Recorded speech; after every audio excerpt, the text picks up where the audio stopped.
start with a public hearing. This is, we have two public hearings tonight, and then we have our Board of Commissioners meeting. So we have to go into the first one, which is on the budget. Then we're going to adjourn from that public hearing. Then we go into a public hearing for application for MEDC CDBG grant, and then we adjourn from that, and then we go into the Board of Commissioners meeting. So we're actually doing three. So we are now in our public hearing over the proposed 2017 budget. And I'm sure that the clerk has noted our attendance. The main purpose of the public hearing is to hear public comment. So we also have public comment coming up, in fact, 3 times now for the application for the MEDC grant, and then once again for the Board of Commissioners meeting. So we have a budget that was proposed by our administrative team. It is showing about a $12,000 positive balance at the end of the year under the proposal. The commission has had a couple meetings to discuss the budget and has discussed a few hot spots that we will probably end up considering some or all of them this evening in the form of amendments. That would take place during the Board of Commissioners meeting, not under the public hearing.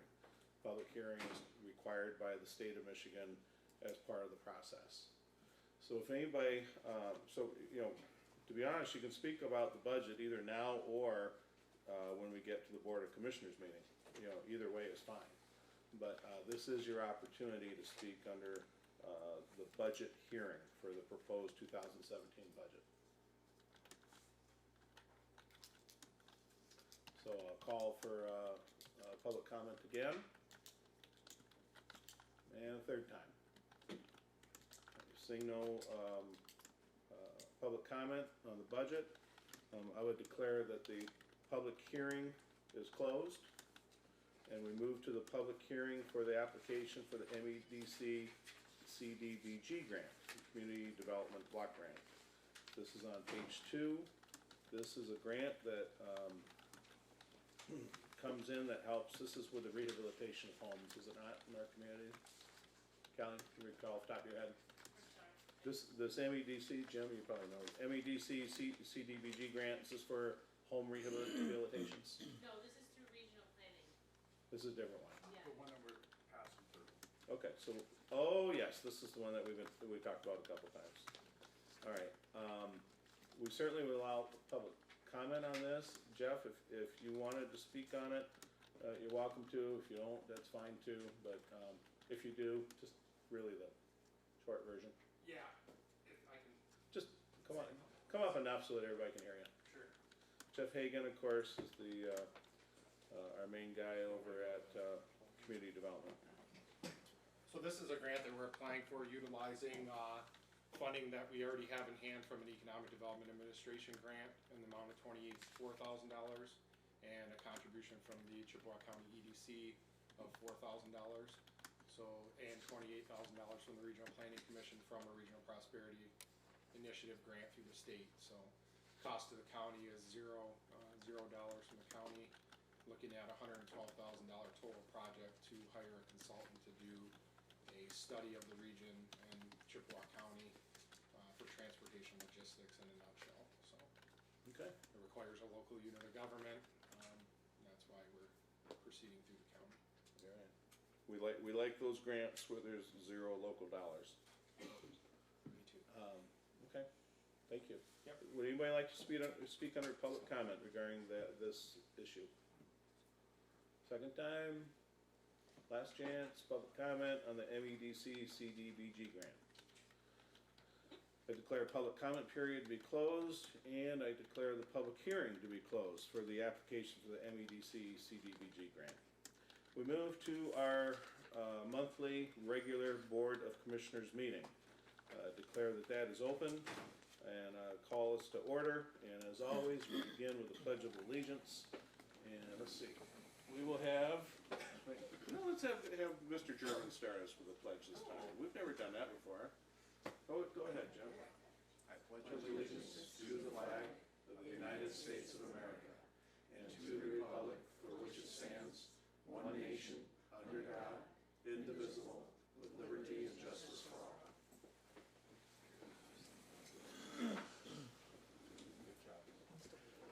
Okay, I presume the clerk, well, actually, why don't you go ahead and take roll call attendance, please, Madam Clerk. Commissioner Egan. Here. Commissioner Johnson. Yes. Commissioner Martin. Here. Commissioner McLean. Here. And Chairman Shackleton. I'm here. We are all here. We move to item 4, additions, deletions, and agenda approval. I move approval of the agenda as presented. Support. Motion made and supported that the agenda be approved as presented. Is there discussion? All in favor, vote aye. Aye. Opposed, vote nay. Motion carries. We have 3 sets of minutes to approve on page 3, page 12A, page 12B. This is the regular board meeting and 2 workshops. So we need to approve them. I think we can do them all together. I would move that we approve the minutes.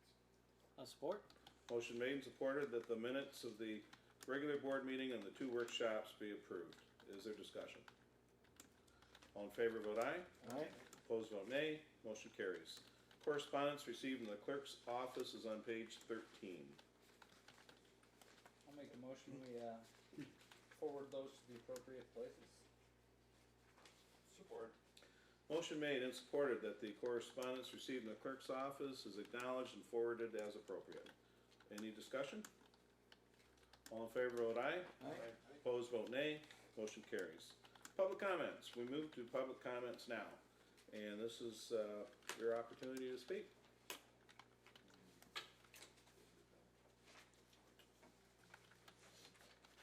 Thank you. I don't get to vote on the budget, but the only way I can express my concerns is to get up here in public comment. So concerning the budget, I attended the workshop here last Thursday, and it was suggested by Commissioner McLean that we take $300,000 out of DTRF funds to so he can put 300,000 more extra into the health department. About 12 or 13 years ago, the commission set up this fund, and it's our bloodline and it's our future. And to suggest we take money out of DTRF it's reckless at best, and it's irresponsible to the citizens. The commission that did this 12 or 14 years ago, they had great vision, and I commend them for that, because in the future, I don't know if it's going to be 3 years, 5 years, or 10 years, but this county is going to be well better off financially than other surrounding counties. It's because of that vision, so it's dangerous to start dipping into that. It's not the first reckless act that Don has made, in my opinion, and that's just my opinion. I'm not picking on you, Don. I'm just saying it was 4 or 5 years ago, Commissioner McLean and then ex-Commissioner Kinsella, they attended some conference, and they got a saleswoman sold them on we needed imaging or imaging saw. They came back and sold that to the commission and earmarked money for it, and we're into it for about $150,000, maybe $140,000. And they hadn't even discussed it with department heads, but eventually that system wasn't compatible to our operation, and we had to get out of the contract. And if, from what I recall, we had about $250,000 into that, and we got nothing. It was a reckless and a foolish thing to do. $250,000 we could have spent giving people raises or doing something good for it. I want to say to the commission that you should read the Michigan Constitution about county government. If you read that, I've read it several times, but it mandates that you have to provide essential mandated services to the citizens.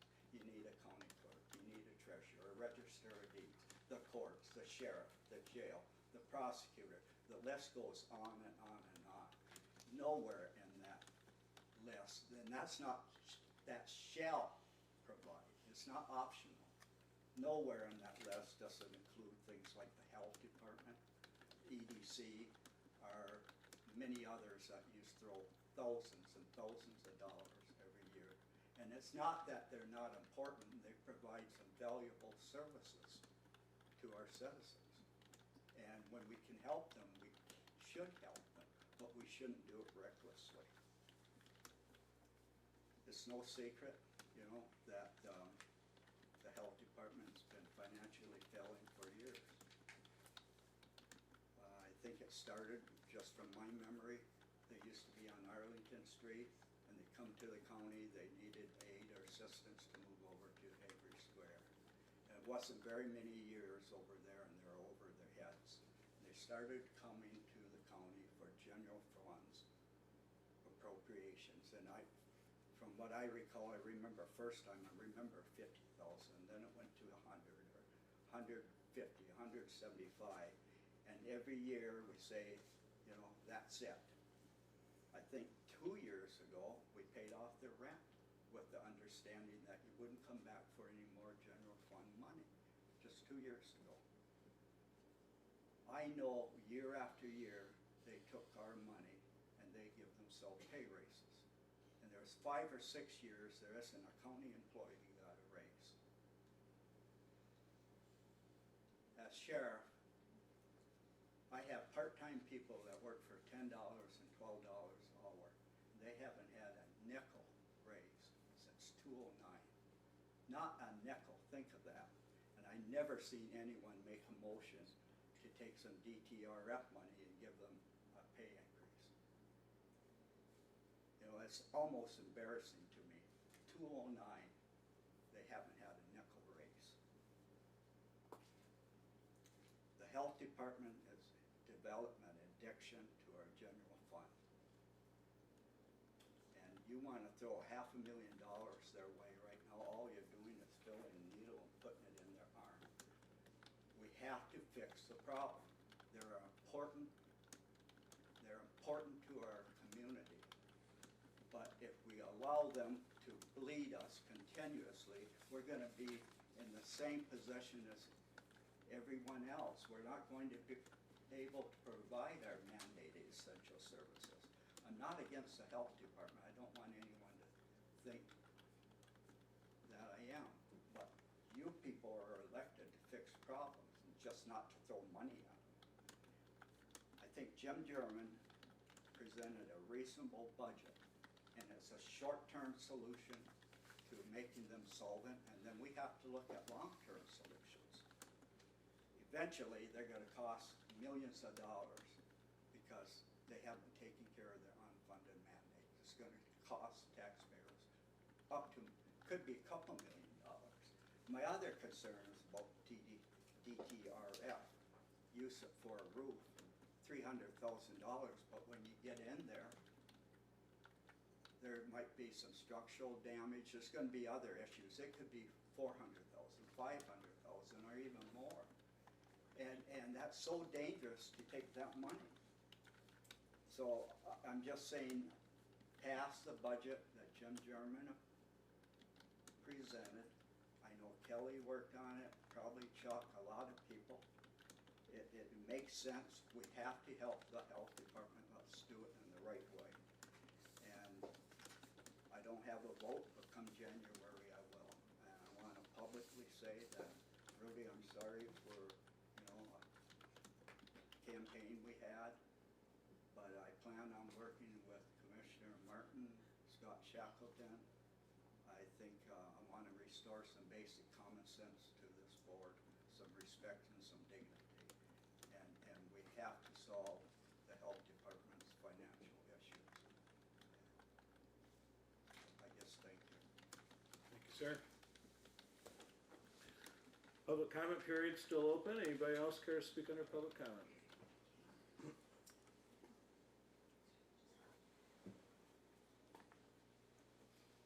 Just a couple things. I wasn't planning Sankis from the Health Department. But there's just a couple things that, Sheriff Savoy mentioned that I wanna clarify. I do believe that it is mandated that the county provide some public health services. We haven't looked at the Michigan County Code of Commissions, but I know from the public health standpoint that there are mandated services that the county has to provide to the public. Secondly, we do not give our employees raises year after year after year. From 2009 until 2016, our employees got 2 raises. One was a quarter across the board, 25-cent raise across the board. And then I think everyone got a 1% raise. So over the course of 7 years, that's what our employees have received.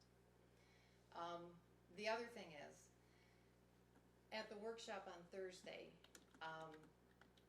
the whole premise of that discussion about the health department was a short-term fix. Understood. And the mounting cost that we are looking at in our health department budget has to do directly with the cost of retiree health insurance. We talked about it on Monday, and we talked again about it on Thursday. That cost is not going anywhere. Do we need to take another look at how we're structured? Absolutely. We agreed at Thursday's meeting to work with the commission, and I hope that we can start meetings almost immediately after this commission meeting tonight. We know that we need to fix things, but cutting services, especially services that provide reimbursement to our agency in order to help support that retiree health benefit cost, is not gonna get us anywhere. So, that's all I have. Thank you. Thank you. Public comment is still open. Anybody care to speak under public comment?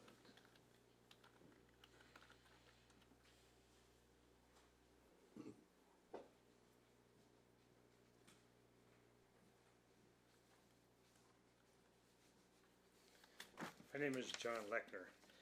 We talked about this before, about this Bruce Wagner saying that Mark and I fly our plane from Cuba to Canada hauling drugs.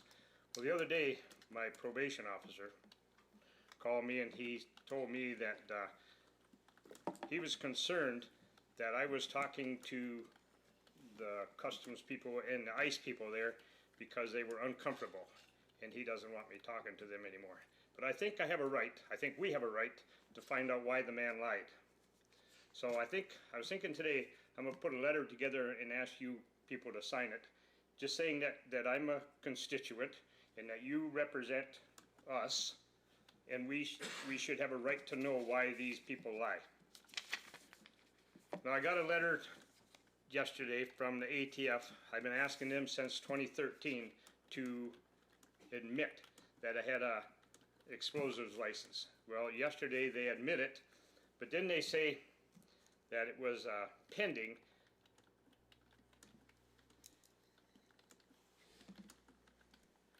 Until I scheduled the ATF inspectors, in an attempt to schedule your permit inspection. Permit inspection? A permit inspection? What is a permit inspection? You know, they're the ones that issued my permits. Certainly they've got copies of it. Unless they mean my magazine inspection, well, that's stupid, because the law says they have a right to come on my property any time, any day during working hours to look at my permit. So why he, I'm sorry, to look at my magazines. So why he said there to inspect my permits, that was just stupid. Okay, that's two things. Last month, one of the council members went out to the building where they keep the stuff that they take away from us as evidence, and he wasn't allowed in. I think that's shameful that you people aren't permitted to go in there and see what's in there. The reason I'm saying that is because we had a restaurant out here at the corner of 9 Mile and Mackinac Trail, and out in front of that restaurant I had a 1900 model United States Cannon, and I had a 1934 model Cannon.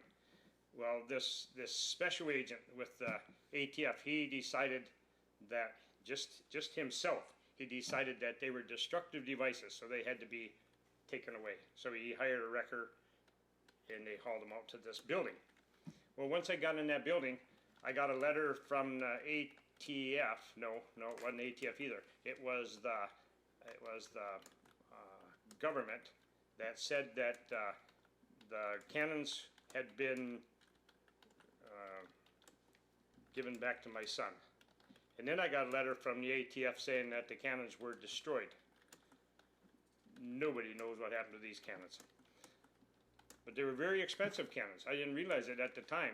But my son, Mark Lechner, put it online, and the one there, the model 1900 cannon, some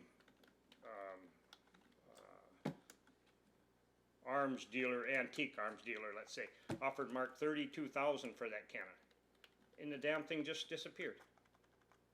Because it was in this building, and yet you guys can't go in there and see if it's there. I mean, I know I can't go in there and see if it's there. But we should know. We should know what happens to the stuff that goes in that building. You know, and last month you said you were so proud of these people. If I can't imagine that we're proud of those people because they rammed into my car, and then they say I rammed into them. I tried to kill a police officer, a sheriff deputy, by ramming into his car. If that was true, the man would have jumped out and killed me right there. He would have shot me and Mark, my son. He would have shot us both right there, because that's what they do with people that ram police cars. And yet I couldn't even get him to give me a ticket. How is that possible? Thanks. Anyone else care to speak under public comments? Last chance. Public comment period is closed. We move to the administrator's report. Mr. German. You'll see under the monthly reports, the usual War Memorial Hospital, the Animal Control Report, Department of Veterans Affairs, the Sheriff's Department, and the Recycling Report. Finally, I'd like to give a little bit of update on the budget process. It's always a very tumultuous time of year going through the budget, and I want to especially thank Kelly and Chuck and our administrative staff for everything they've worked very hard on. We all worked very hard. We went into the budget with all the requests that came in at a little about $1 million in the red. Through various savings that we had found and cuts we had made, we brought back a budget. And as I go through the budget hearings, the main contention to me seemed to be the fact of the health department, which originally asked for $476,000 in their budget, and I had basically told them I didn't know where that money would come from. So then they revised their budget to $196,000 and said they could live with that. I was then instructed by one or all of the commissioners to see what we could do to get that budget down from the health department. A lot of credit to Karen Sankus. We spent a couple of days going over things, and they came back to us with $152,000 and a list of possible cuts that we brought before the commission. I think the only place that we were probably in disagreement was how we were going to fill the IT director position. And I also very much wanted to keep the Inland Lake Beach monitoring local match. So there was a number of suggestions that came out during the budget hearing on Thursday. And what I'm recommending to the commission that I stand by is that we adopt the budget as is with the $152,000 revised request from the health department and the Inland Beach monitoring for 2,000. So it's actually comes to about 155 over what we had budgeted at 150.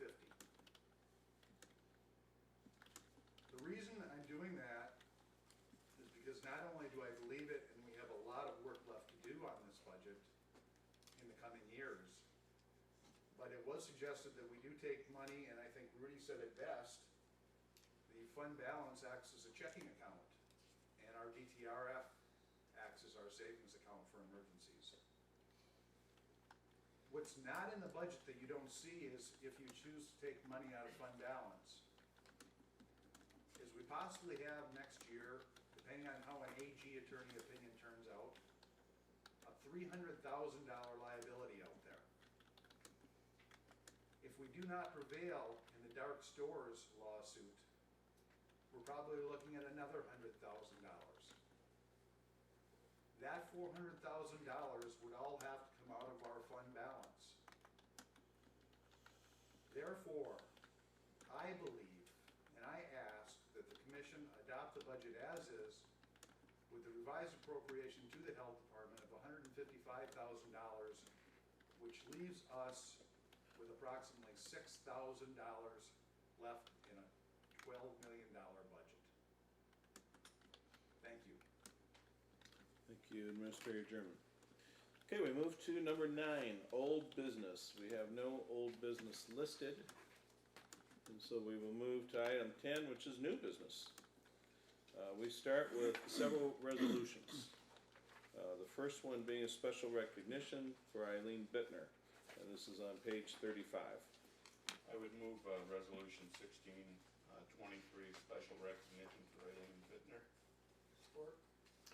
Motion made and supported rather for this resolution for special recognition of Trooper Eileen Bittner. Is there discussion? I just want to mention that Eileen was a student at the high school when I taught there, and I remember her being a gregarious, nice young lady. I was surprised to see when I noticed that she was in the state police, and I just think she's a tremendous person, and from what the resolution says, apparently her finer qualities have been recognized by a number of people, and she's a good person, and she deserves this, and I wish her well in her retirement.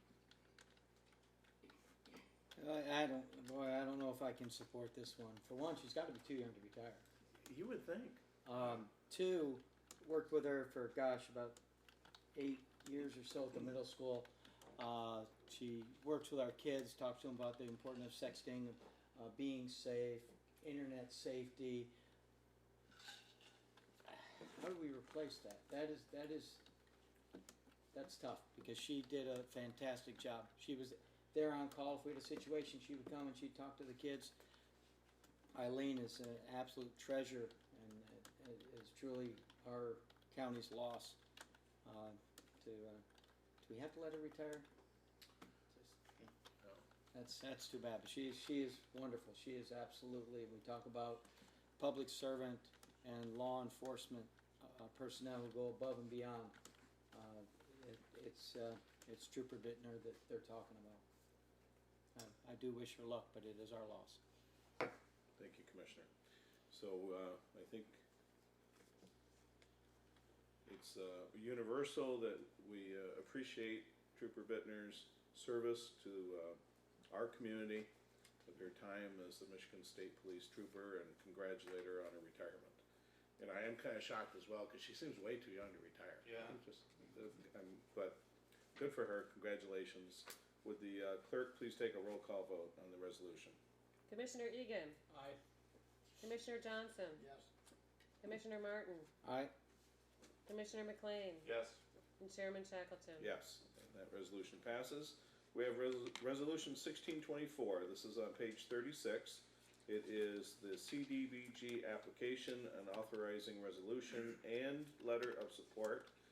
This is going back to the public hearing item, correct? The same thing. I'd move resolution 1624 on CDBG application and authorizing resolution. Support. Motion made and supported that we approve the resolution. Is there further discussion? Commissioner? I may represent the county commission on the Eastern Upper Peninsula Regional Planning and Development Commission. I also am chairman of the Chippewa County EDC.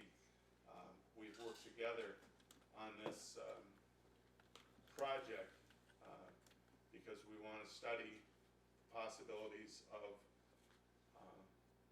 a logistics company moving in and using the air base as a center to fly materials in and then redistribute it either by plane or by rail or by truck to other areas. Apparently, from what we understand, this is a going concern. It's been proposed a number of times over the years, and this particular proposal, the EDC thought serious enough to put $4,000 of our own money into it in order to up the ability to gather more money. And this I really believe is a worthwhile project. And one of the outcomes is that the company that we deal with will be able to give us the names and addresses of logistics companies that would possibly be interested in locating in this area. And we have an airport with a runway that will take any airplane in the world. It's been shown that you can save time flying to Russia, to China, by going over the polar cap instead of going the other way around. So we're finally taking this to the point where we're going to find out whether it makes any sense at all, and if we can interest a company. If we do interest a company or two in this, it will have a tremendous economic impact on eastern UP, the entire eastern UP region. Truck drivers, people hired in the operation, so on and so forth. And I think this is extremely important. I wanted to explain just what it was all about. Anyone else? Will the clerk please take a roll call vote? Commissioner Egan. Aye. Commissioner Johnson. Yes. Commissioner Martin. Aye. Commissioner McLean. Yes? And Chairman Shackleton. Yes, and so that passes as well. Resolution 1625 is our 2017 borrowing resolution. That is on page 40. I would move resolution 1625. Support. Motion is made and supported. Is there discussion? Will the clerk please take a roll call vote? Commissioner Egan. Aye. Commissioner Johnson. Yes. Commissioner Martin. Aye. Commissioner McLean. Yes? And Chairman Shackleton. Yes. So that passes as well. We move to resolution 1626. This is supporting the appointment of Robert Leighton. It is on page 67. We're supporting the appointment of Robert Leighton, Road Commission Manager, to the new statewide Wetland Mitigation Banking Board. Is there any discussion? Need a motion? Yeah, I'm sorry, thank you. We do need a I'll motion. make I that would motion. move motion 1626 supporting appointment of Robert Leighton. Then I'll support that. Motion made and supported. Now is there discussion? Will the clerk please take a roll call vote? Commissioner Egan. Aye. Commissioner Johnson. Yes. Commissioner Martin. Aye. Commissioner McLean. Yes? And Chairman Shackleton. Yes. We move to item E. This is resolution 1627, our fiscal year 2017 budget resolution. This is to be completed as approved based on any changes we make to it at this board that we have not yet made. So the understanding is that we're approving the budget resolution in whatever form it comes out of this meeting from or as. So we need both a motion and potential discussion. I'll make a motion to pass the budget resolution as originally adopted with the $11,000 fund balance in the budget, or surplus in the budget. I'll support. Motion made and supported to adopt the resolution 1627 for fiscal year 2017. Again, that's our budget resolution. Is there discussion? Commissioner? Is this the point where we can make amendments? How does this work? Okay, wait a minute. Do we do that here, or do we do it do we have to do it here? Okay. Yes, That's this is where you do it. Okay. That's why I moved it. Okay, then I would move that we amend the budget and change the expense for the roof repair, which I think is a legitimate cost, happens happens only once every 30 years or whatever when we have to replace a roof. And take that money out of the DTRF, the amount is budgeted of $300,000. And I would use that money then, in this way, we would pay the health department's retirement obligation for this year, which is $131,000. My reasoning behind that is that if we don't pay that, that hole just keeps getting deeper, or that amount just keeps rising. I'm looking at the payment that we make this year as saying, okay, we've stopped the additional money that it's going to cost, and in the next year, we're going to be looking at how to handle that. The other item that I would like to see it applied to out of the health department budget is they have an RN, public health nurse, that goes out, serves people in the community in a variety of ways, and in turn, her services generate money that comes back to the health department. It's one of those things that I think if we cut that position, we're also cutting income that comes to the health department, which supports it. I would also say that we would keep the water testing for the lakes, and I don't know whether that's already in the budget somewhere or whatever. And that amounts to $6,000, and the RN is $88,000. That would amount to, and I copied the wrong numbers, I believe about $125,000. $225,000 of the $300,000. I would then say that we apply $50,000 of that to the employee retirement fund. We had intended to do that this year, but as the budget process went through, that extra $50,000 was cut from the budget. So it would be going to the retirement, employee retirement fund, which is also one of those unfunded liabilities that the health department is saddled with, which we're trying to recognize with $131,000. I believe that leaves about $25,000, and I would say that that $25,000 would be best used to apply to our fund balance, which would raise it from $11,000 to $36,000. And we're dealing with a $12 million budget. Am I right? Well, plus special funds. Okay, about a $12 million budget with this would only raise it to $36,000 for any unforeseen events, which isn't very much. But the idea behind my proposal is that the health department is a part of the county. The services that they provide, I believe, are just as vital as services provided by any other department in the county. When you talk about public health responsibilities and everything else, I believe that they're just as important as any other department. There's been a number of things happen at the health department, a number of things said that have been happening at the health department. Some of it's myth, some of it's truth. I think everybody at the health department and in county government, in our administration, recognizes that changes have to come. Changes were made just this year. We had a new director at the health department. Okay, we have a new person in that position. And I think that our administration and the new people at the health department recognize that they have to work together. For a long time, the health department has been treated as some kind of other being other than part of the county government. I think we need to recognize that it's part of the county government. It provides services, vital services, to the members, our constituents, our residents. And if we didn't have the health department, they wouldn't be provided.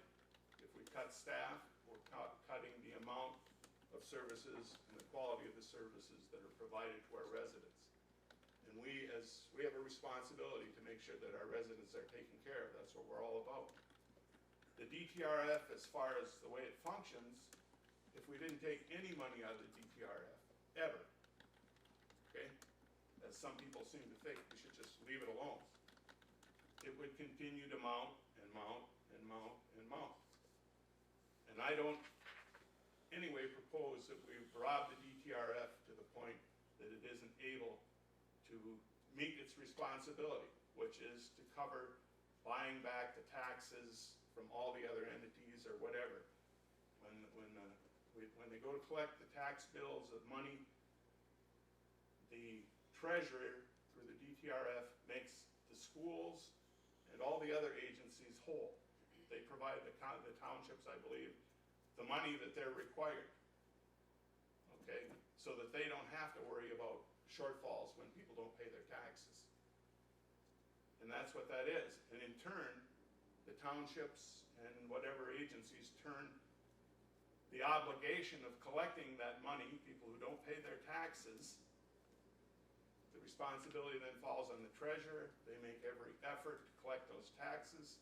And when they do, they also get a small additional fee. And that's where the DTRF comes from. Okay, and it's been watched closely over the years. I'm not, and whenever we ask, we can't exactly get a number as to how much is in there. We've used it since the 8 years that I've been on the county commission to meet emergencies. And I believe that this roof situation is an emergency and a valid expense. When you look at a roof and how we pay for it, and then look at what the damage or what would happen to the health department, the situation's only gonna get worse, people are gonna get fewer services, and it goes on and on.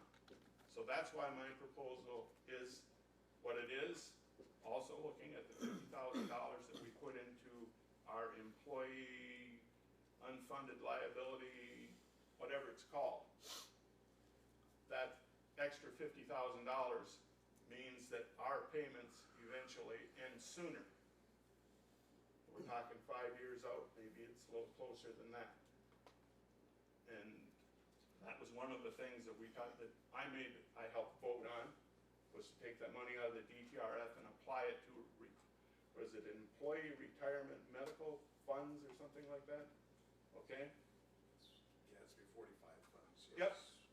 Okay, that takes care of our retirees. We could have left the DTRF money in there, and we would have been in an even bigger hole, am I correct?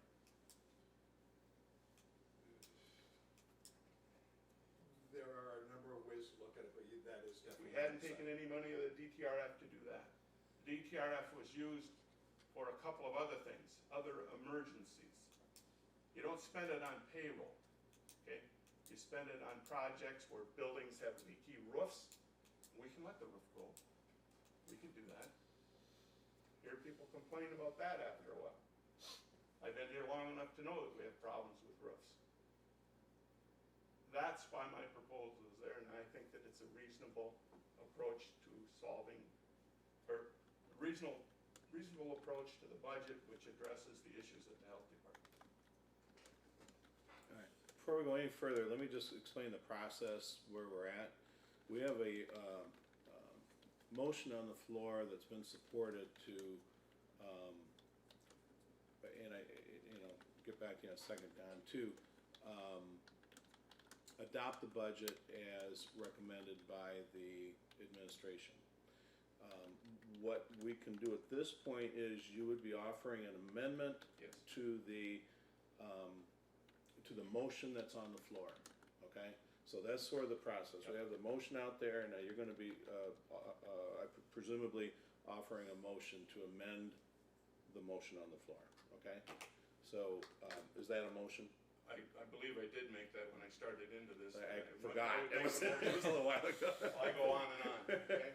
But that was a motion, That was a motion. okay. I'll support your motion. Okay, so there is a motion made and supported, and I think Don explained his motion, I think everybody understands it. And so now we're open for discussion. I will say that taking 300,000 out of DTRF, and then putting 50,000 back in it, to me makes no sense. I will also say that the DTRF is, I believe, our legacy for our children and grandchildren to leave this county in a good position, because yes, it's been used to take care of our unfunded mandates that we have in our county. The $300,000 for the roof is already in the budget. I think putting more money in surplus on the back end of it is an invitation saying, oh, they don't have just 6,000 left, they've got 30, 40,000, let's go ask the county for more money. It's an invitation to rate it by taking money really out of the DTRF or any other place in the budget and throwing it in fund surplus.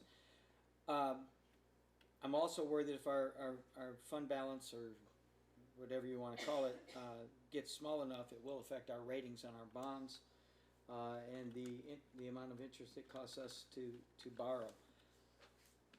Bottom line is our cash flow from Lansing is diminishing, and it's diminishing every year. And there are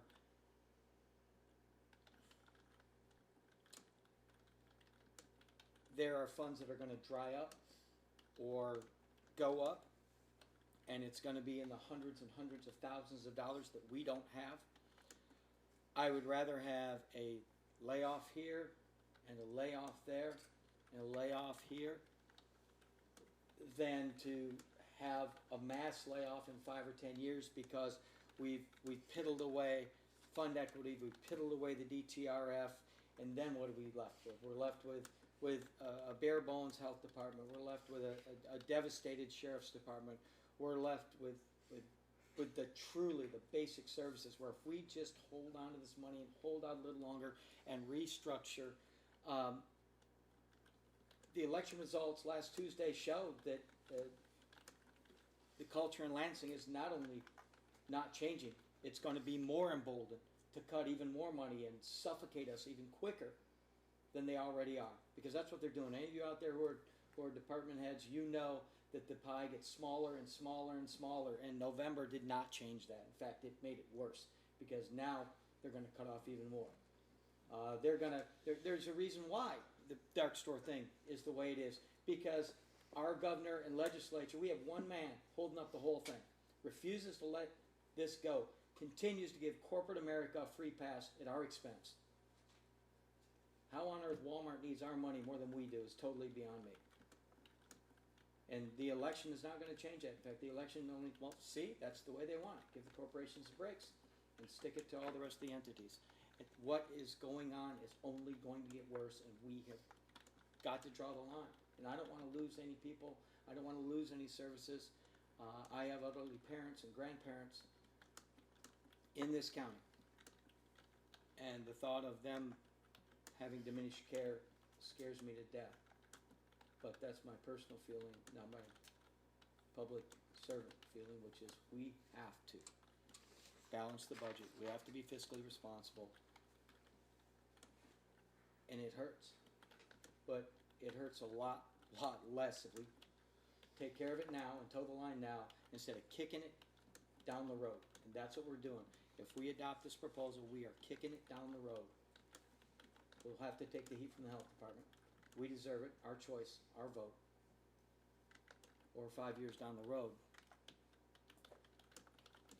who knows? Could be a whole lot worse than it is. That's my 2 cents. Thank you, Commissioner. I guess I disagree, Mr. Chairman. Go ahead, Rudy. I guess I disagree. What the health department needs is a little wiggle room. This is not something we're gonna have to do year after year after year.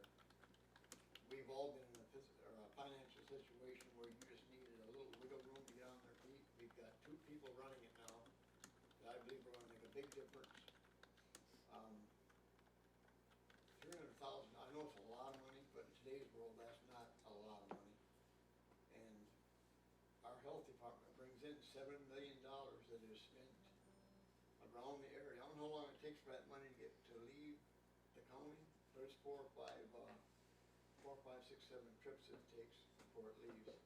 $7 million is shared by everybody in this room at one time or another before it leaves. So this is not going to be a continuation of every year. I would bet in a year you're going to see an amazing turnaround if we give them a chance to work. Still open for discussion? This one is a tough one for me. I'm conflicted because I sit on the health department board and I want to see the health department do very, very well. Another part of me is scared because Commissioner Martin is right, we do have cuts coming from Lansing, from the federal government. We don't know what's coming down the road. That being said, we do have 2 new people in there. We need to give them as much rope as we can, and whether they choose to use that to better their stance or to hang themselves is up to them. And I know that we're gonna have a very active role, at our administration level, making sure that they trim the sails correctly to get the ship back on course. I would answer, we say $50,000 with restructuring, we've paid their rents, and they come to us asking for more every year. And that's all I have to say. Done? I guess, when we talk about, recklessly throwing away the money in the DTRF, you know, I hear varying numbers that there's $4 million in DTRF, and I hear $2 million, I hear $3 million. It's like trying to, trying to nail something down. But I know that there's money in there, and to have money that, just to say it's there and we're gonna keep it there and we're gonna keep it there forever, you know, I run it, I consider that it's like my household. You know, we have so much money in the bank, we have so much money in savings, checking, whatever. When it comes time to do something, you have to look at, okay, do I wanna take that money out of a particular pocket and spend it on something that's worthwhile? Those are tough decisions to make. But just to say that we're not gonna touch the DTRF forever because something may come down the road, it is, to me, I think foolish. We have needs in the county. We have people that need services. Services are provided by the health department. We're giving them 1 year to get their act together. If it comes back again next year, it's a different game. But with 2 new people in control of the health department,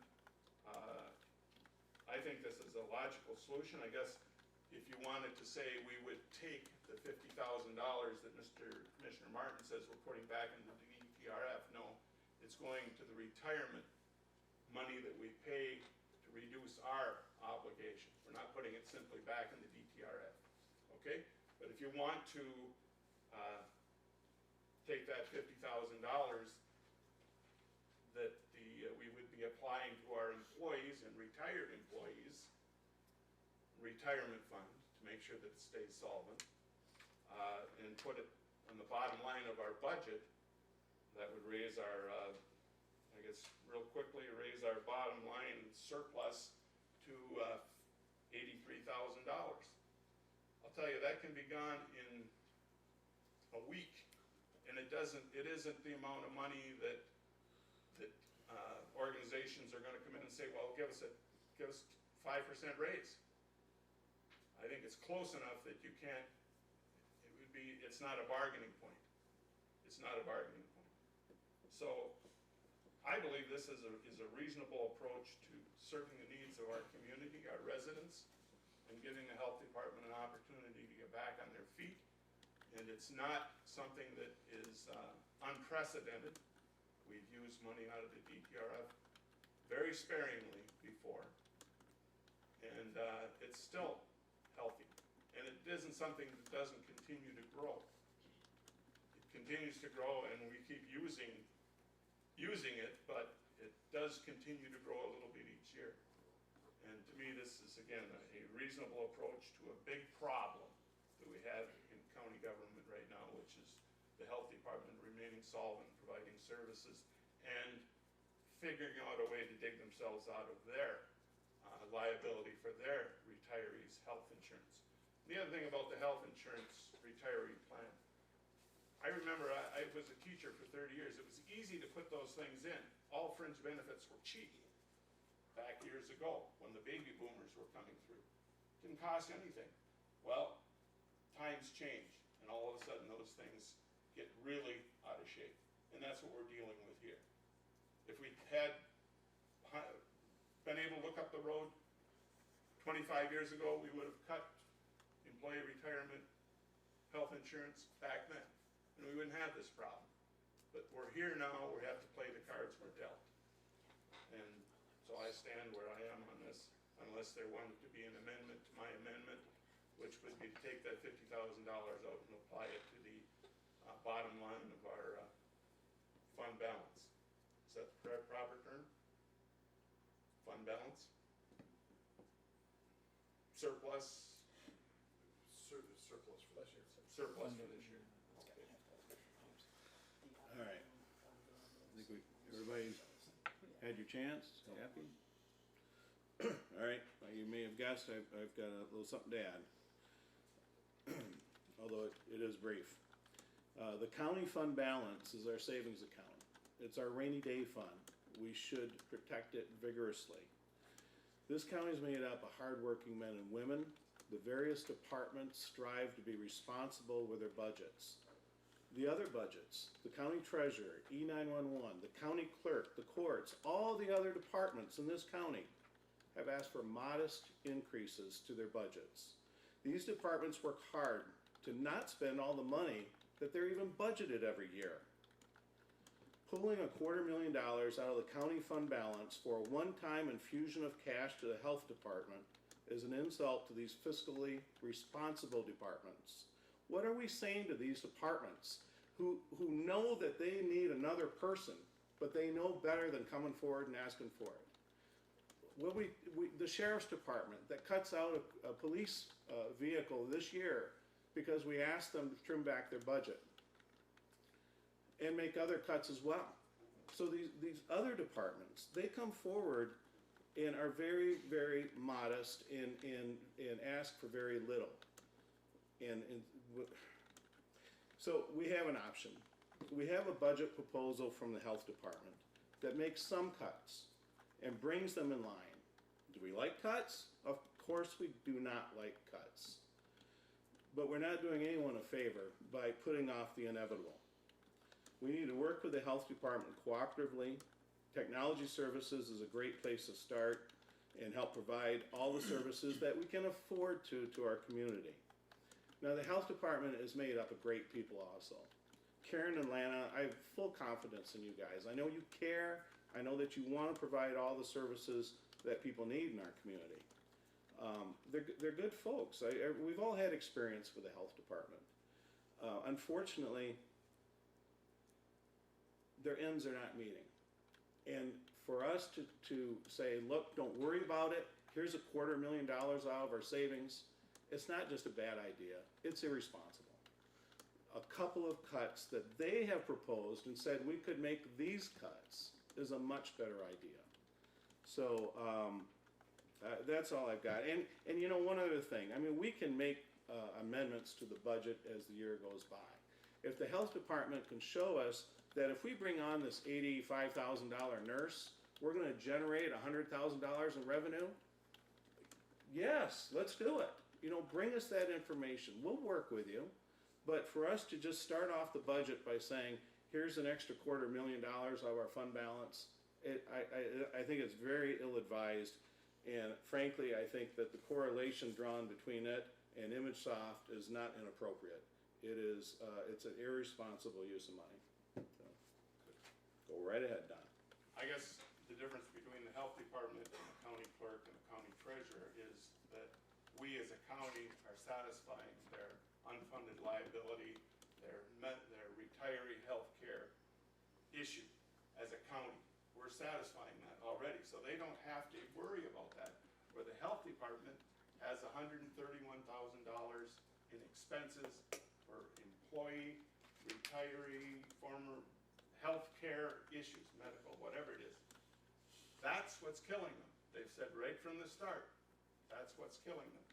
And to compare it to the clerk's office, because it doesn't compare. Because the clerk's office, we're already paying as a county for that obligation. Okay, that's the difference between the health department and any other department. But that contribution that you spoke of is $138,000 for this year, not $250,000. Well, then I would be open to, if you wanna cut we're we're still in negotiations. If you wanna cut it to the $131,000 that just satisfies our retiree benefits or whatever we're talking about, I would be amenable to that. Well, at the moment, we have a motion, your motion on the floor that is supported. I'll make that motion that we cut it down to that. Let's try and meet in the middle on this thing, and let's take care of their obligation that we take care of every other department's obligation for. Is there a second on that? You would need a motion to, it's gonna get complicated, but we'll follow it along here. There's a motion there. You need a second. Do. I like yours, sir. I'll second it. Right. Okay, even though it modifies my own. Okay, All right. I'm just kinda, I wanna keep track so that we do this process correctly. So we have a motion on the floor. The original motion is, Martin's motion to amend, to adopt the budget. There is a motion to amend the budget, to add the things that you originally proposed. There's a second motion that would frankly amend your original motion that was just made by Commissioner Egan. You know, and so at this point, that motion has been, supported and we're at the discussion level. You know, I would just say, you know, it's probably a better motion because at least we are trying to bring the ends together, but I still would rather see us work towards structural changes rather than dipping into our fund balance. So I'm not really amenable to either for myself, but anyone else? Just one question, Mr. Chair. Yes. So if I understand everything correctly with all the amendments back and forth that Yep. I have a little bit hard time keeping up with, the health department would get the $150,000 that is in the budget that we budgeted, plus an extra $131,000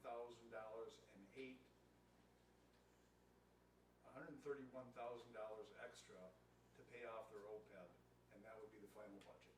yep, That is the motion as I I understand think it. that's where we're at. All right, is there any further discussion or we can try to, go ahead. So that would put us in deficit $120,000? What it would do, it would be the $150,000 that the administration originally budgeted for the health department, plus another $130,000 coming out of Fund fund balance. balance To pay their OPEB. to pay their OPEB. Okay, now. And the roof would come out of fund balance, or the roof would come out of the DTRF? We have to Roof, clarify. I think- roof is already, I'm sorry, the way I understood the discussion was that the budget as submitted by the administration would stay the same with the change that $130,000 would come out of fund balance to go to the health department to pay their OPEB, liability. So the budget stays, roof stays in the budget. Okay, so instead of the $300,000 coming out of DTRF, it's coming out of, for the roof, it's coming out of the, It's gonna stay, yeah, coming out of the budget. 300,000 comes out of the budget. Instead of taking out 300,000 for the roof, you're taking out 130,000 for the health department's OPEB. and the roof still comes out of the general fund, Correct. Roof comes out of the budget that we presented, yes. okay? So we're taking the $131,000 out of, Fund balance, which is our checking account, yes, correct? yes. Okay, so everybody understands that instead of taking the money out of The savings. the DTRF, we're taking that out of our checking account instead of our savings account. Okay. And that gets us to the same point. I don't agree with the idea of not taking it out of the DTRF, because I think that fund is healthy enough, but in order to arrive at the solution to this budget, I would support that. All right, are we ready to vote on this? All right, let me just restate where we are so everybody's clear what you're voting on. This vote will be to change Commissioner McLean's original motion to amend the budget. It would change that amendment to be what we just stated. That's that, it would simply approve the budget as submitted by the administration with $131,000 coming out of fund balance to pay for the county's OPEB, which is their retiree health care contribution. Okay, thank you. Everybody clear on the motion? Okay. All in favor of the motion, vote aye. Aye. Aye. Opposed, vote nay. Nay. I'm gonna go nay also, but the, motion does pass 3-2. Now we have a motion on the floor, which is Commissioner McLean's amended motion, and basically it's the same thing. We are now voting on whether to amend the budget so that it stays as presented, but would take $131,000 out of fund balance to pay the county health department's OPEB contribution for the year. Okay, everybody clear? That's correct. Okay, All right. same thing. Yeah, it is really the same thing. We amended it to be this, Just but be now you clear. actually gotta vote on it, so. Okay. All in favor, vote aye. Aye. Opposed, vote nay. Nay. Nay. Motion carries 3-2. So, we now come back to the original motion, which is, Commissioner, Martin's, thank you. Commissioner Martin's, which has been amended. His motion was originally to, pass the budget resolution as, recommended by the administration. That motion has now been amended, as we have spoken about a couple times, with $131,000. So, do we have any further discussion, or did we pretty much talk this through? Then again, I would say, all in favor, vote aye. Aye. Aye. Opposed, vote nay. Nay. I'm a nay also, motion carries 3-2. There, we're done with that for now.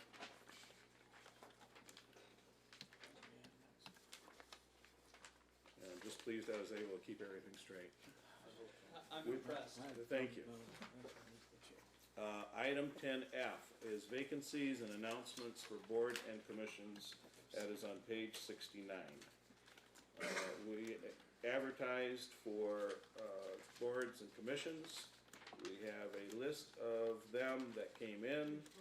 At this point, the only action we need to take is to accept them. I would move we accept it. Support. Motion made that we accept the applications that were put in for county board vacancies and appointments. Any discussion? All in favor, vote aye. Aye. Opposed, vote nay. Motion carries. We move to standing committee reports. Item 11A is personnel, equalizations, transportation, and health and social services. It is on page 73, and that is, who's chairing that? Come on now. Oh, that's Connor. me. Chairman I'm Egan. sorry. Yeah, that's you. You're on page 73, sir. Yeah. I'm still trying to wrap my head around all those amendments and, It's complex. a regular meeting of the Chippewa County Board of Commissioners, Personnel Equalization and Apportionment, Transportation, Health and Social Services Committee was held on Wednesday, October 26, 2016 at the Chippewa County Courthouse in Sault Ste. Marie, Michigan. Chairman Egan called the meeting to order at 1:51 p.m. with a quorum present. Members present, Connor Egan, Scott Shackleton, and Rudy Johnson. Members absent, none. Others present, Jim German, Greg Postma, Michelle Robbins, Mike Bittner, and Kelly Church. We had no additions or deletions to the agenda. It was moved by Commissioner Shackleton, supported by Commissioner Johnson to approve the agenda as presented. On a voice vote, that motion carried, and I would so move. I'll support. Motion made and supported to let the clerk's office fill their position. Any discussion? All in favor, vote aye. Aye. Got it? Opposed, vote nay. Motion carries. I'm confused. Did we just skip ahead a little? Yeah, you did. Which one? You were talking about, The agenda. Oh, well, we don't have, No. well, we don't have to prove the agenda Oh, yet. yeah, I'm sorry, I assumed Sorry, they that were was my on to bad. action. Public comment, we had non-agenda items, clerk's office new hire. The committee received and reviewed the clerk's office vacancy replacement hiring of Victoria Lewis effective November 7th, 2016. It was moved by Commissioner Johnson, supported by Commissioner Shackleton, to concur with the hiring of Victoria Lewis effective November 7th, 2016 in the county clerk's office. On a voice vote, that motion carried, and I would so move. Support. I feel like I already voted on this. Yeah. All right, motion made and supported to allow the clerk to fill the vacancy. Any discussion? All in favor, vote aye. Right. Opposed, vote nay. Motion carries. The next item on the agenda was the clerk's office overtime request. The committee reviewed a request from the county clerk, Kathy Malport, regarding seeking overtime hours due to staffing, the elections and vacation plans. With the turnover of staffing, a budget amendment will not be necessary. It was moved by Commissioner Shackleton, supported by Commissioner Johnson, to approve overtime hours in the clerk's office until the office is back to full staff. With no budget amendment necessary, on a voice vote, that motion carried. I would so move. Support. Motion made and supported to approve the clerk's office overtime request, of which you've probably already done some this last week, I'm guessing. Any discussion? All in favor, vote aye. Aye. Opposed, vote nay. Motion carries. Central Dispatch increased part-time employee hours. The committee was asked to approve Central Dispatch to have an additional part-time staff member, total 2 part-time employees being ACA eligible. To be ACA eligible and work up to 79 hours per pay period. This request to change the staffing is due to a recent part-time staff resignation and 2 separate employees who will be off on medical disability and will help reduce the number of overtime hours being paid out. It was moved by Commissioner Johnson and supported by Commissioner Shackleton to approve the request for Central Dispatch to have 2 part-time dispatchers at the ACA eligible, including being able to work 79 hours per pay period. On a voice vote, that motion carried, and I would so move. Support. Motion made and supported regarding the staffing levels and hours out there at 911. Central Dispatch. I'm gonna vote. Yep. Any discussion on the motion? All in favor, vote aye. Aye. Opposed, vote nay. Sheriff's Department Motion staff. carries. Sorry. Didn't mean to talk over you. It's quite all right, go right ahead. Sheriff's I'm Department somewhat used staff. to it. The committee How's was it feel? the committee was updated on a current long-term disability claim, FMLA eligible, and the department's need to maintain working conditions that promote safety and well-being of its employees. Following prior practice, a letter will be sent notifying the employee on LTD that their return to work status will have a limited time, which is 2 years from the beginning of the long-term benefits, with no restrictions. The letter will also Also notify the employee. be notified the employee of their employment status being ended once their paid time off, sick vacation, etc. has been exhausted. It was noted by everyone that this should not reflect on the employee. It is simply a matter of maintaining working conditions in the department. During this period, the Sheriff's Department would like to advertise, interview, and test to fill the position with the understanding that if the above referenced employee can return in the next few years, take the position back. Okay. Now I read this. Yeah, read the motion. It was moved by Commissioner Shackleton, supported by Commissioner Johnson, to send out the letter regarding the return to work limit change employment status, employee 642, when leave time is exhausted, and to approve the Sheriff's Department request to replace the position. I have to clarify, it gives them permission to hire replacements when the department is ready. Effective at the start of the long-term benefits. On a voice vote, that motion carried. I would so move. I'll support that. Motion made and supported. Any discussion? All in favor, vote aye. Opposed, vote nay. Motion carries. And when we do the minutes, can we kind of fix that a little bit? The language was a Little garbled. little messed up. Animal control final resolve policy. Clarification through administrative policy regarding the Chippewa County Animal Control Shelter was addressed as the business affairs of the CCACS are managed by the Board of Commissioners. By this policy, the official and final approval of all adoptions, transfers, prison programming and foster decisions are that of the shelter manager. Discussion followed, and the policy will read as follows. The business affairs of the Chippewa County Animal Control Shelter are managed by the Board of Commissioners. The board exercises full authority, responsibility, and accountability for the animal shelter, except as otherwise provided by law. The Board of Commissioners gives the shelter manager the official and final approval of all adoptions, transfer, prison programming, and fostering decisions, and that shelter manager is responsible for the decisions made for the health and well-being of the animals that find their way to the shelter. It was moved by Commissioner Shackleton, supported by Commissioner Johnson, to approve Administrative Policy 608 as referenced above, giving the final approval of all program dispositions to the shelter manager. On that voice vote, that motion carried. I would so move. I'll support. Motion made and supported. Is there discussion? Don? Okay, this will be another long one. Okay. I want to explain the story behind this change in policy regarding the animal shelter. A number of months ago, one of my constituents, who happened to be a friend of my wife's, began telling my wife of a situation involving 2 cats in her neighborhood.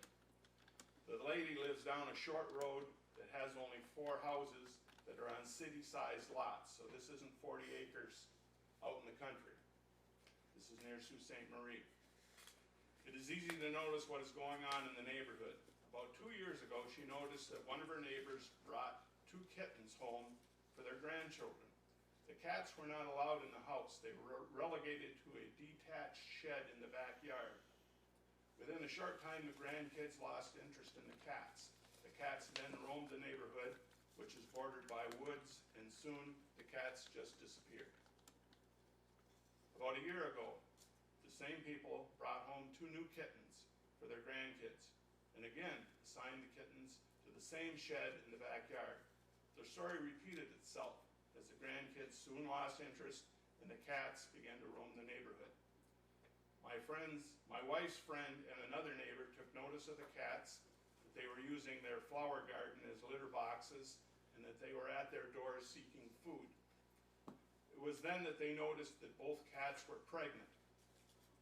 They talked it over and decided that they would catch the cats and take them to the animal shelter. They easily caught the first cat and took it to the shelter. The very next day they caught the second cat, and my wife's friend, it was her turn to take the cat to the shelter. When she arrived at the shelter, she saw the first cat in a cage and decided that she wanted to take both cats home with her rather than leave them at the shelter. Okay, she'd sort of gotten attached to them. This lady lives alone and has had pets and is also taking care of her adult children's pets at her home when the need arose. At the time, she had only an old dog and an old cat. She recently had her house completely renovated and updated. With the arrival of the new cat, she undertook some additional renovations. She had a cat door installed in one of the bathrooms to allow the cats access to a heated garage with a fully caged litter box area. So the cats could go out and do their duty, and it would be a heated garage, and there would be no chance for them to escape or run away. She had a cat door installed in a basement window to allow the cats access to an outdoor, fully caged former dog run. Again, fully caged, cats can go outside when they want to. When the kittens arrived, the first two and then 5 more, she gave them the run of her house and even gave up her favorite chair in the sunny corner of her living room because the kittens liked to play in that area and she got so much pleasure from watching the kittens. She decided along with her old dog and cat were enjoying the kittens and the mother cats so much that they wanted to keep them. At this point, the animal control officer arrived and said the lady had to give up the kittens to the animal shelter. The lady explained that she was enjoying the cats and kittens and wanted to keep them all. The animal control officer, to my understanding, demanded that she turn the kittens over to the shelter. The lady politely refused.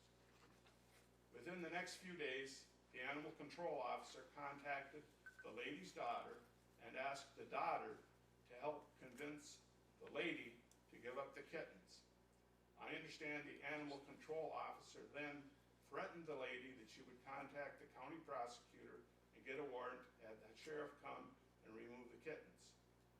At this point, this is the point where the lady asked me to get involved, and I did. I called the county administrator, Jim German, who in the past has handled all issues with the animal control and the shelter. Correct? Okay? And I explained the situation as I knew it, and I asked him to look into it.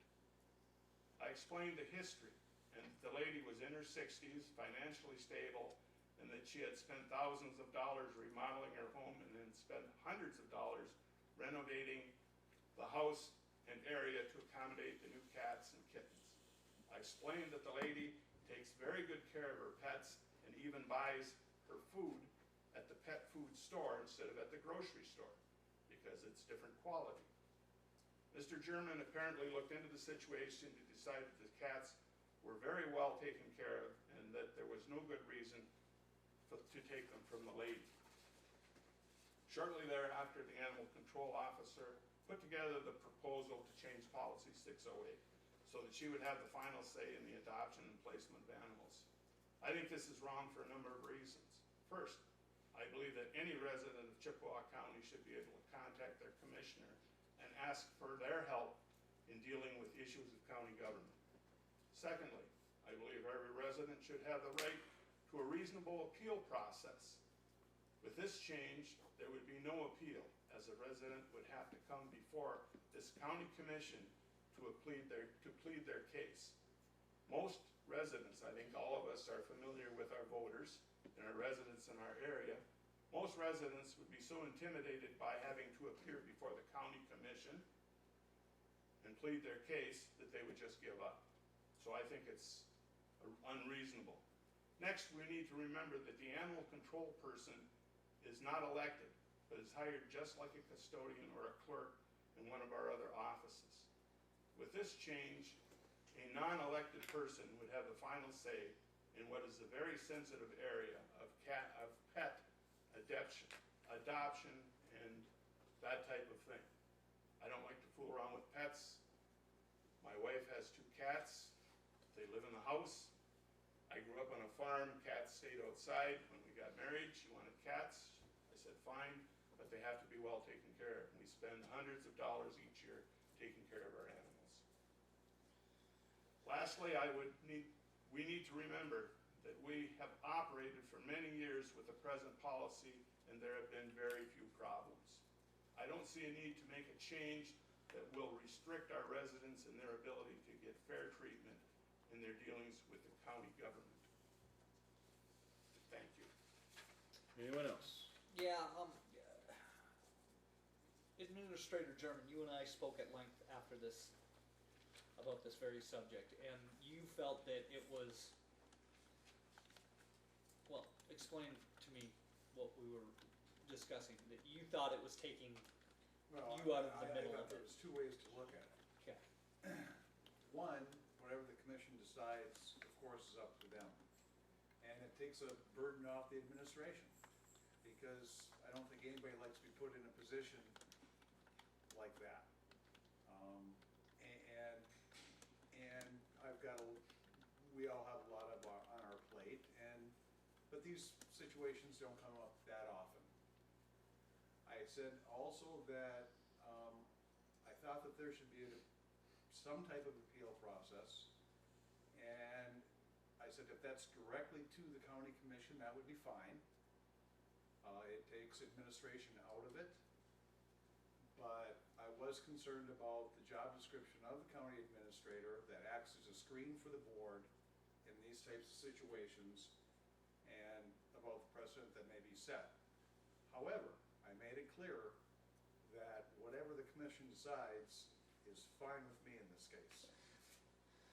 Yes, I know, you said it would make your job easier. Ready? Yeah, I guess I didn't know we were making that drastic of a change. I'm in favor of going back to, I don't think the system was broke, and we tried to fix it. What do you have, 3 or 4 a year, Jim? I'd say over the past 9 years, there's probably been 3 or 4. Yeah, I don't think anything was broke, so let's I don't know if amend it's this. open for public comment. I feel that my position and to explain the situation a little bit further is very relevant. I know, you should have spoken under public comment. We can't do it right now. Sorry. Jim, you got anything, or you wanna go on? Okay, let me just back up a little bit here. This came about partly because Administrator German, I was talking to him, and he said, oh, I just dealt with this situation with the lady that wanted to have cats, and the shelter manager said no, and I had to overrule her. And I didn't get any of the details, all the details that Commissioner McLean went into. He just told me that. And I said, Jim, why are you making a decision how many cats a person is allowed to have? And he said, well, that's the way it's always been. And I said, well, it's ridiculous. You're the county administrator. You have no position or ability or background or even knowledge of the law to decide how many cats or dogs or horses and the proper care of animals. Why are you put in this position? And he said, well, it's the way it's always been. And I said, well, you know, the way it's always been is that the animal shelter had always run on a shoestring and was basically managed and operated over Kelly's desk. And thankfully, we're beyond that now. Our shelter is better funded, and with the new millage that's been approved, we have a well-funded animal control department in the county. We have an excellent person who is our shelter manager, who has a in-depth knowledge of working with animals and people and knowing what is appropriate and what isn't appropriate. My comments at that time were that it was ridiculous that this was being sent to the administrator's desk for him to somehow make a decision when you already have a professional in place who can make that decision. If you want to be able to be involved as a commissioner, you would simply go to the shelter manager instead of going to the administrator. You'd actually talk to the person who knows what she's talking about, rather than talk to the administrator, who's been put in a very difficult position of dealing with who gets more cats. I mean, it's ridiculous that this is somehow gets bumped up to the administrator's office. So my position and the reason for this policy coming forward was very simply to cut it off the administrator's desk, leave the authority at the shelter manager where it belongs. The commissioners can get involved as they see fit, and if they feel a need to, but we need to empower and recognize the professionalism of our shelter manager, who's basically the department head of animal control. When you have department heads, and most of them are elected, but when you have department heads like the county clerk or the county treasurer, you know, their decisions are final. And we can talk to them and we can advocate on behalf of constituents. Well, it's the same in this case. It's just appropriate, I think, that the shelter manager is given this authority. So that's the purpose of it, and that I think is what this change makes. Question, when we talked about this, weren't we originally gonna set up an appeals board that included a vet, the administrator, and one other person? Was it There- Holly? Holly, wasn't that your No. recommendation, no? Sorry. There was some sort of appeal board made up, Jim, of I don't know, the prosecuting attorney and. That's who it was. It was a vet, the animal control officer, and myself for the appeal board, and personnel that decided to be taken out of it and leave sole discretion to the animal. Yeah.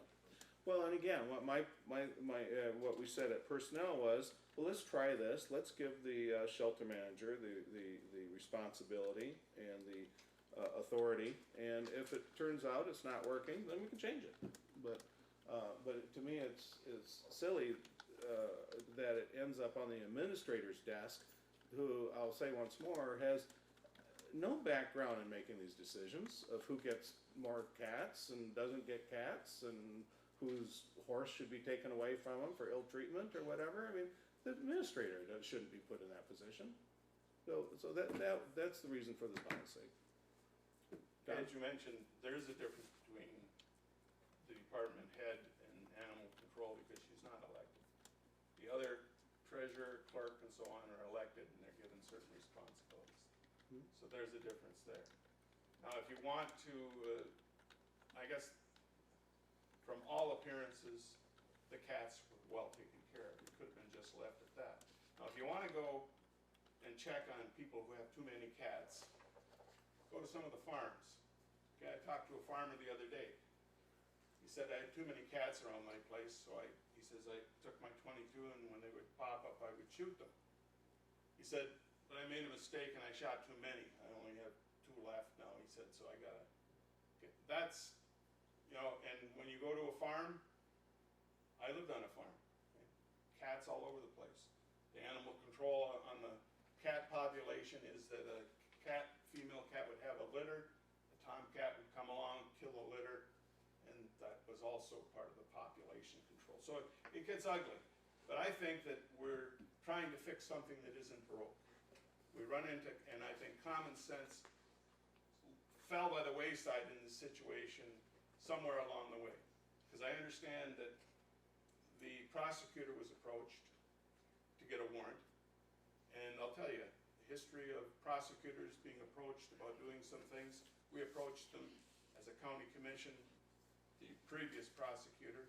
We had a big issue that we wanted him to handle, and he says, I'm too busy to handle your issue because I have criminal sexual conduct cases. I guess we're talking about pets here, folks.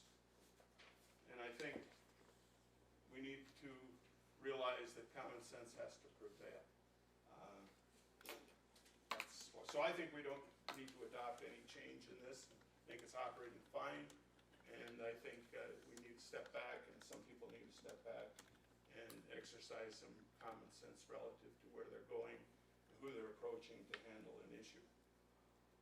Well, and I agree, except I would say that common sense would not land an issue on the administrator's desk for the administrator to make this decision. It just baffles my mind that somehow the administrator could be going through a day of budgeting and dealing with employee things and said, oh, by the way, you gotta decide how many cats this lady can have. I mean, it's just not a position for the administrator to be put in. So anyway, I think we've talked it thoroughly. If anyone else has anything to add, that's fine. If not, we'll just vote. Okay, so the motion on the floor is to adopt the policy. All in favor of the policy, vote aye. Aye. If you're opposed to the policy, vote nay. Nay. I've been in the minority before. So the policy fails 4-1, and that's fine. We move on to letting you finish your report. Okay. Sorry, I lost my place.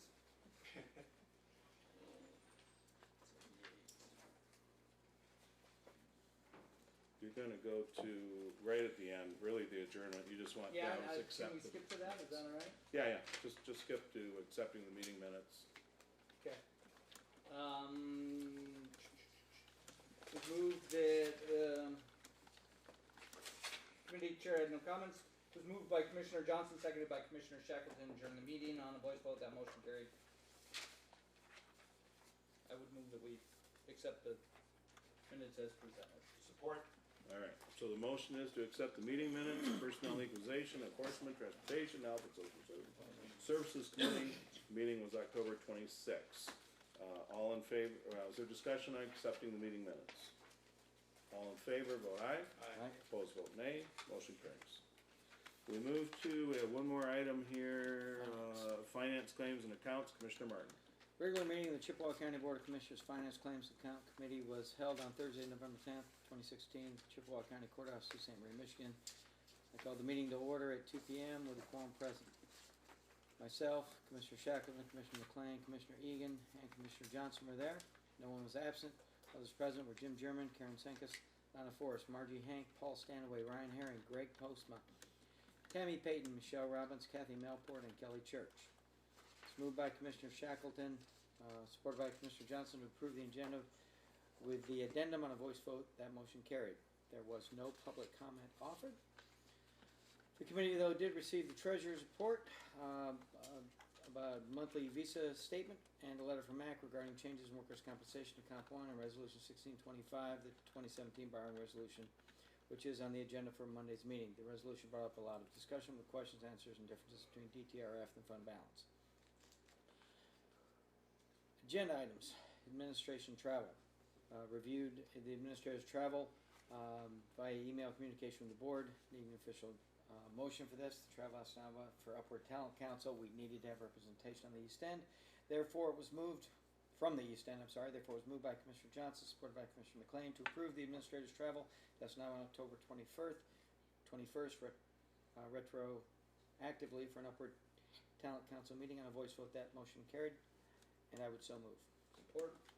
Motion made and supported that we retroactively approve the administrator's travel to Escanaba, which came up quickly and was kind of unexpected. So we just need to approve that. Any discussion? All in favor, vote aye. Aye. Opposed, vote no. The motion carries. We then reviewed the annual report in accordance with MCL 211.78M 8H from County Treasurer Marjorie Hank. This would cause a transfer of $114,493.87 from 2011 tax foreclosure proceeds from the sale of property in the city of Sault Ste. Marie. Moved by Commissioner Shackleton, supported by Commissioner Egan, to accept the annual balance in the land sale proceeds account of $114,493.87 as of December 31st, 2016 from the 2011 tax foreclosure and sale of property within the city of Sault Ste. Marie. On a voice vote, that motion carried, and I would so move. Support. Motion made and supported to accept the annual balance land sale proceeds account. Any discussion? All in favor, vote aye. Aye. Opposed, vote nay. Motion carries. 2017 Remonumentation Grant Agreement. We reviewed the 2017 agreement from the Office of Land Surveying and Remonumentation. After discussion, it was moved by Commissioner Shackleton, supported by Commissioner Egan, to approve and authorize signatures for the 2017 grant agreement between the State of Michigan Department of Licensing and Regulatory Affairs and Chippewa County for the amount of $9,977 with Chippewa County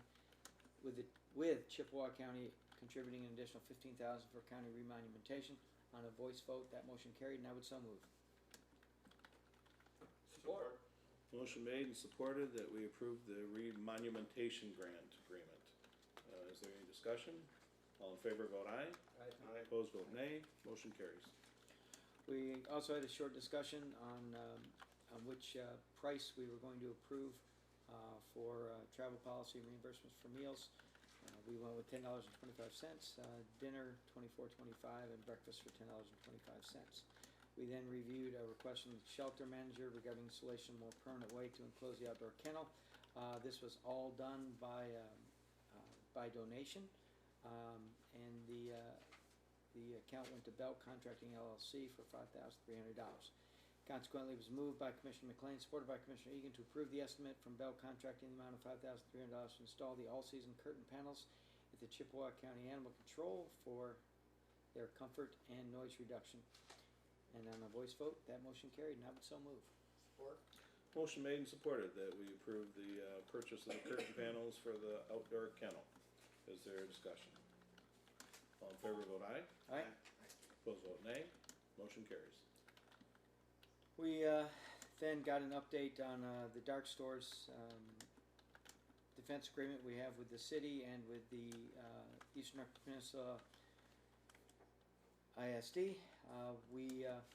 After a short discussion, we joined in a cost agreement with the city and with the ISD, moved by Commissioner McLean, supported by Commissioner Egan, to accept the first amended tax tribunal and appeal joint defense agreement, changing the cost sharing to include the UP-ISD, to split the savings change proportionally between the city of Sault Ste. Marie and the county of Chippewa. On a voice vote, that motion carried, and I would so move with words of praise for the ISD for getting involved. Support. Motion made and supported regarding the amended joint defense agreement. Administrator German. Just wanna make sure that every understands proportionally, that's 2% up to $5,000 and we're splitting it. Yep. Okay. All in favor, vote aye. Aye. Opposed, vote nay.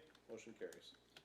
Committee then reviewed the joint administrative agreement upon updated budget request for the Health Department of $152,780, which includes staffing needs, lead sanitarian, and program software specialist. After much discussion, it was moved by Commissioner Shackleton, supported by Commissioner McLean, to approve filling the position of lead sanitarian and sanitarian as requested in the $152,780 appropriation request. On a voice vote, that motion carried, and I would so move. Is that number right? That was I think that was the original, was 152. We have That's since two amended people, it. right? Yes, yes. But there was a, The 152 was the number that Jim and the Health Department Administration had come up with as the answer to the first workshop. I don't think, I don't know. I think it's mute. The health department's getting 150 now, but yes. Yeah, but this is filling the positions of sanitarian, lead sanitarian and sanitarian. Which they're, Can I that was answer approved. that, Chairman? Okay, Those two positions are included in that budget proposal. Yes. so we don't even need Yeah. to do this. Right. All right, Right. fine, thank you. Go on. As vacancies. There was a motion made, correct? yes, Who made the motion? You did? I would so move, yes. Can you just withdraw the motion? Oh, okay, then I would move to Just withdraw the motion. Because we don't need to act on it, so Okay. just withdraw the motion, thank you. However, no action was taken on IT Director Program Specialist, based on previous discussion during the budget It work was session. included in the budget, I'm sorry. Oh. It was included in the budget, we didn't have to vote on it. That's correct, but all positions, now, I guess there's two ways to look at it. If it's already included in the budget and you just approve the budget, that's fine, but Is this, don't we have to approve the new hires, yes, any new hires? yes. Is this a Can new we, way? can we just go back? Would you just make the motion that they are authorized to fill their positions of lead sanitarian and sanitarian? I will do that. Okay, because I think that would clear the deck for us. I would support that. Okay. Okay. All right, motion made, supported that the health department be authorized to fill their positions of lead sanitarian and sanitarian. Any discussion? All in favor, vote aye. All right, Opposed, vote nay. Motion carries. and, do I even need to mention anything about the IT? No. Okay. All right, the committee then reviewed the bills and payroll. Moved by Commissioner McLean, supported by Commissioner Egan, to recommend the approval of November bills and payroll as follows. The general claims totaling $219,857.94. Other fund claims of $404,186.46. Payroll of $448,000, $375.25. Health Department claims of $519,000, $504.89. For total claims of $1,592,224.54, and vouchers H1 through H231. On a voice vote, that motion carried, and I would so move. Support. Motion made and supported that we pay all the claims and vouchers. Is there discussion? All in favor, vote aye. Right? Opposed, vote nay. Motion carries. The committee was adjourned at 2:29 p.m. I would move that we approve these minutes as presented. Support. Motion made and supported that we approve the minutes of the finance claims and accounts. Is there discussion on the motion? All in favor, vote aye. Right? Opposed, vote nay. Motion carries. Move to item 12, Commissioner report on meetings as board rep or general comments. Commissioner McLean. You knew I was gonna raise my hand, right? I had an inkling. Okay, at the public comment session, Commissioner-elect Savoy made a number of comments, and at that point, we don't engage in a discussion back and forth.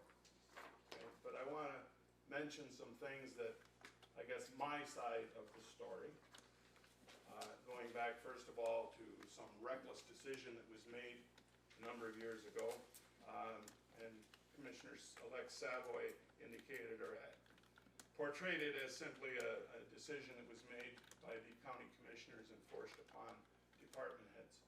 Well, the way the story goes is that I was part of the commissioners committee for computer whatever. We dealt with, there's was a computer committee. Yeah, computer committee, consisted of, I believe, 3 commissioners. We were approached by the friend of the court and the prosecuting attorney. They wanted us to look into a system, computer system, that would streamline their operation, okay? And it was going to be funded by the state court system, okay? We were told by the friend of the court, that friend of the court at the time, there's a different friend of the court now, that the state court system would fund a huge portion of that. And that it would involve the sheriff's department, prosecuting attorney, the friend of the court, and just save all kinds of time, money, and move things forward. Okay, the committee then decided, well, let's investigate what is the best system to get in there, to put in there. We went to a number of conferences, talked to a number of vendors who could provide this service. We came up with the best one of the group was ImageSoft, okay? Now, remember, we were approached originally by the friend of the court, the prosecuting attorney. So we said, okay, we'll go into this ImageSoft system. It's gonna cost, I believe, $150,000. I think the 200 or $250,000 that Mr. Savoy mentioned is off base. But then we checked with the courts and so on and so forth, and we were assured that this was the system that would be accepted by the court system, and it would streamline everything, make everything beautiful. There was a lot of deliberation went into that. This system is in place in a number of counties downstate, and it works very effectively. The vendor then said, okay, well, let's fit it to your application. Well, come to find out that when you take a county that has got 250,000 residents, you can do some things. But when you try to shrink it down, put it into a county with 33,000 residents, all of a sudden things started binding up real quick. And it was mainly with the court system that said we couldn't do this, we couldn't do that, so on and so forth. We had already committed to ImageSoft. We tried. Administrator German worked long and hard at trying to salvage something out of this fiasco. And I don't know if we have anything up and running. I heard the last that the prosecutor was using some of it. Okay? So it is up and running to a certain extent. But in this process, all of a sudden the friend of the court bailed out of it. She said, well, we don't want anything to do with it anymore. We already had our foot in the mud. And she says, I don't want to do that. So Administrator German worked long and hard to salvage what he could out of that. In hindsight, that was a mistake. And I have apologized to the residents and to this commission for that mistake at least twice in the last years. I've said it was a mistake, and I take responsibility for that mistake. Okay? We made the decisions as we went along with the cards that we had in front of us, the information we had in front of us. And that's the way we operate here, folks.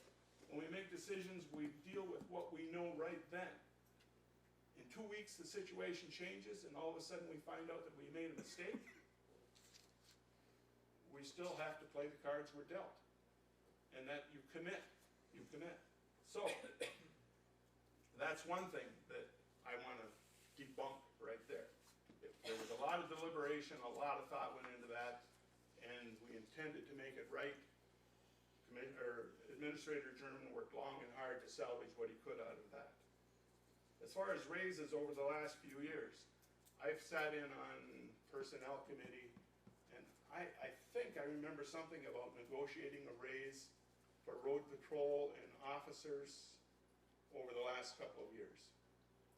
They came in and we gave them a raise of 1%, and we said something back and forth. I believe also that when we were approached by the situation of keeping employees in the jail, that we weren't paying enough to keep those employees employed, their interest. We had to raise some of the jail rates in order to keep people on board. That we approved those. It wasn't much, but I believe that there were raises in those interim years. Now, Commissioner-elect Savoy has indicated that the health department is in such bad shape.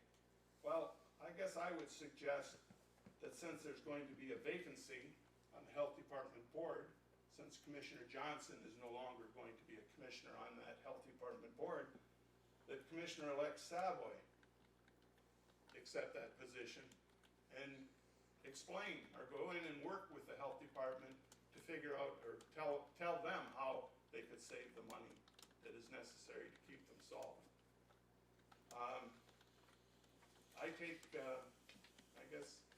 I take responsibility for my decisions all the way through. And if I've made a mistake, I've made a mistake. But again, I only deal with what I know at the time, and I give it my honest try, and if it turns out that it's wrong, it's wrong. We have to go back sometimes and change it. But if you think you've got some kind of way of looking over the next 2 weeks or 2 years or whatever and projecting what's happening, then you're welcome to my spot. But we do the best we can with what we've got here. And I guess I will let it go at that. Anyone else? I've got a couple things I wish Sheriff Bittner had stayed here, because I don't want him to hear things secondhand, third-hand, because that's how things get messed up. First, I will say the health department is a valuable and essential service that we have. I cannot imagine going forward in this county without a health department. The EDC brings in over $1 million, and to say that these are two frivolous or waste of money departments is a disservice to this commission, it is a disservice to this county, it is a disservice to those people who work very hard. We do not spend money recklessly here. We watch every dime we have. With all due respect, Sheriff Savoy, I can't tell you how much I respect you and your men, who if someone came through that door with guns a-blazing, you would stand up and oppose them and take a bullet for us and protect us. It takes a special human being to do that. A person who gives and serves and is selfless. And we have recognized that by approving almost, because we don't have in this box, almost everything the Sheriff's Department has asked for. If we get a call from a constituent questioning something, we act on it. 2 weeks ago, someone called me and said that county trucks and county employees were working overtime, working for a private company, taking away stuff from the project on slag and stuff like that from the Sugar Island project. I called County Road Commissioner, both the chair and the vice chair, and told him, a constituent called me, had a concern about this. Never once did they say, oh, so you think we're cheating or doing this or doing that. They in fact made it a point at the next meeting to say, here's the arrangement between this company, we're not doing this company's work for them. When people come to us with questions, then we have to go to department heads. It was done privately, it was done quickly. I didn't air their dirty laundry, they didn't. There was no need to. We are responsible, or we should be responsible for the concerns of our constituents and make sure that our money is well spent. With all due respect, please don't attack us. Please don't infer that your service is needed on this board to give it respect and dignity. You will not find two finer men than these two sitting here watching over. It has been a joy. It's been a pleasure every day to work with these 5 men, with our administrator, with Kelly, with all the department heads. The thing that has always been missing here, that I'm so glad has been missing, is the rancor and the venom that we have seen at the state and federal level. Republican and Democrat alike on this board, we work towards the common good. We're sitting over here ripping on Jim, and he didn't even know it. And I'm a Democrat from the big city, and he's a Republican from out on the island, and we get along well, and we work together well. And I hope you will join us in that cause, because I can say nothing but good things about your entire service, your life well lived service, and even as you retire, to move and do this. You don't have to do this. You don't have anything to prove. Everybody in the county respects you and knows that you are a great man. and have great integrity. And I hope you'll join us in our fun and games watching over the budget of Chippewa County, because we do enjoy each other and company, and we just had 3-2 votes. And we could all go. And a 4-1. And a 4-1, yes. Scott here, a troublemaker chairman that we have. But we really do enjoy each other's company. We discuss things, we agree to disagree, and then we move forward. And I hope that this can continue moving forward, because we really do have a great county here with great sheriffs. Losing you as sheriff is certainly not good for our county, but Sheriff Bittner, I have 100% confidence in him and our new undersheriff that they will continue on the work that you started, that Moran started. We have great people in this county, and that's why people come here and live here. And I hope you will join us in this. What do we even want to call what we do? Endeavor. Endeavor. Yes. This endeavor known as Chippewa County government. Thank you. Anyone else? I just got a little shot. Ready? Talking about admitting you made a mistake, and there's one certain way to never make a mistake. Just don't sit back and do nothing. And you're good to go. All right. I got a couple things. First of all, I want to stress again that health department's down here. Good, there you are. I want to stress how much respect I have for everything you guys do. The home health and services that you provide is such an asset to our community. All the other services that you're providing out from that building, they're valued, and I don't want you to think that anybody, including myself, think otherwise. And again, I have a lot of respect and confidence in your leadership and both of you going forward. Something else. This might be a little more interesting. Might get you perk up a few years. I want to respond to Mr. Lechner. John, last month when you came here, you said something about, I bring you guys this stuff every month and you never do anything about it. And I thought, he deserves an answer. And so I thought I should answer you. Your issues are all based on legal issues, on lawsuits, on previous court findings, and some interactions with the federal government, and etc. There's no role for us in this. We'll listen to you and we'll listen respectfully to you every month, but we don't have a role in this. So, I think I sense that you're a little frustrated that we don't do anything, and I wanted to tell you the reason we don't do anything is because this just is not our role to get involved in your situation with all your lawsuits and concerns. So again, out of respect, I felt you deserve an answer because you asked, why aren't you doing anything about my concerns? So there you go. My only other thing is, it's hard to believe that next week is Thanksgiving. So God bless and happy Thanksgiving to everybody. I move adjournment. I'll support. Motion made, you supported, all in favor, vote aye. Aye. This meeting's adjourned.